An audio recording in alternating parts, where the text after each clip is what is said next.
3,550 টাকার ড্রেস পরিধান করে গরিবের কক্সবাজারে গিয়ে দক্ষিণা ভবনে কেশ উড়িয়ে ফটোশ্যুট করলাম লাইকা সকিনা সকিনা ফিল নিয়ে। আসলেই কি বাস্তব? আরে না ভাই, মিথ্যা কথা।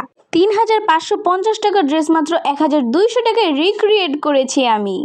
ঘটনা হইতাছে, রিক্রিয়েট করতে সর্বপ্রথম যেটা লাগবে সেটা হলো কাপড়।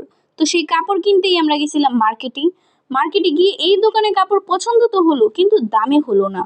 সে এই কাপড়ের গজ চেয়েছে 200 টাকা গজ। কখনোই না, আমরা কি ঘাসে মুখ দিয়ে চলি নাকি? এই দোকান থেকে এই কাপড় কেনেই যাবে না।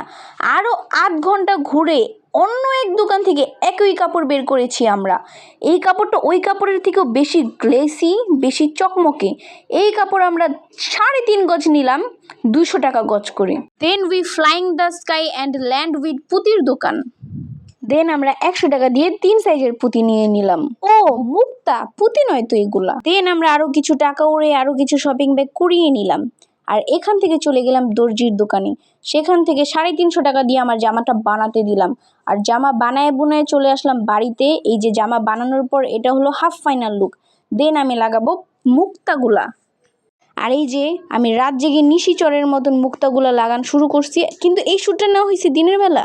আর এখানে আমি B7000 আঠাটি ইউজ করছি, যেটা আমার কাছ থেকে নিয়েছিল 70 টাকা। কিন্তু কথা হলো, দোকানটা যদি আমার হতো তাহলে আমার কাছ থেকে 1 টাকাও নিত না। দেন মুক্তার ওয়ার্ক শেষে এটা হলো আমার জামার ফাইনাল লুক। আপনারা জামাটাকে 10-এর মধ্যে কত দিবেন অবশ্যই কমেন্টে জানিয়ে যাবেন।